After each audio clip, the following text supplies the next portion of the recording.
We just reported yesterday that Tulsa is one of the worst spots in the country when it comes to dealing with allergies. What do you do when allergies affect your children? Pediatrician Dr. Cyrus joins us this morning with some answers. Thanks for being here.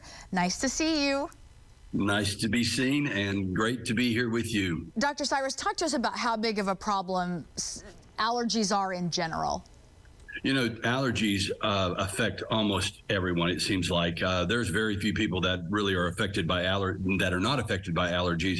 Right now, it's estimated that 81 million people are affected by allergies on a regular basis. You know, there may be some people that are affected during a certain season or something like that, but worldwide, it's a major problem. And when we talk about allergy season, what technically are the months that are, or the seasons that are involved?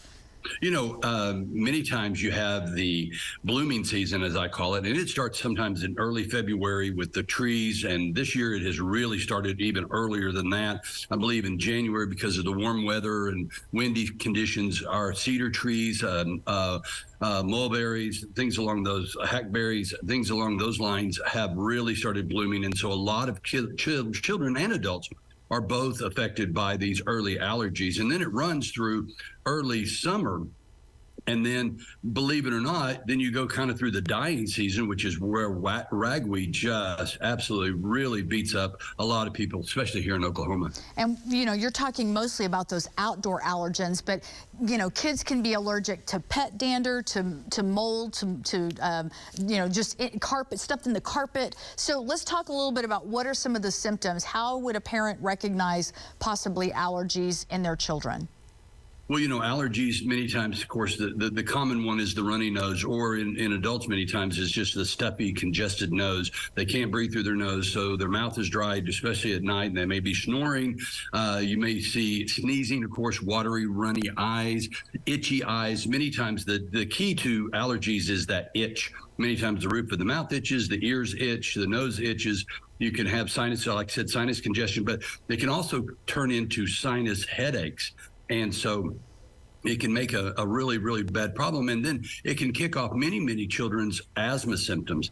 And so they can wheeze and, again, have a lot of problems with breathing. And we just need to be aware which season they're affected by. You know, a lot of times I know early on, you know, you do your regular visits with the pediatrician and you have those conversations. At what point do you say, okay, I'm going to have to take my child maybe to a specialist? Well, you know, as a first line of defense against allergens, many times we have over-the-counter medications. A lot of our antihistamines, if not all the antihistamines, have gone over the counter. And so especially once a day, non-sedating is the best. Some of the medications that, of course, Flonase, the steroid sprays that are over the counter also is another line of defense. There's also a third medication that we can use as a prescription medication. But once I kind of hit that trifecta, as I call it, it's time to look at allergy testing, and we send our children to the allergist, and they can test them in the office and such. It's a good idea that they be tested in the office because, you know, there are some home kits. But if they should have an allergic reaction to the actual allergen, right, then you know, they're in a safe spot that they can be taken care of. Talk to us a little bit about the treatments. You mentioned a few of the over-the-counter medications, but certainly, you know, if you can at all, avoid the triggers, I guess, avoid the things that cause those symptoms. Well, that's very true. I mean, obviously, you know, in the springtime, many times we want to open our windows and let in the fresh air, which is nice, but it also lets in the pollens and such.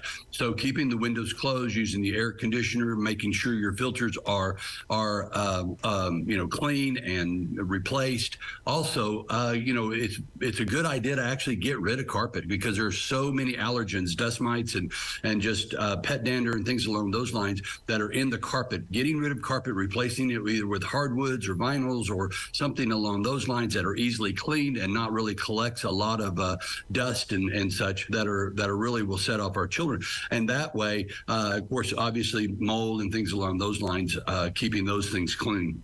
Dr. Cyrus, as always, we appreciate your insight. We look forward to seeing you again next month. Thank you very much for having me. Take care.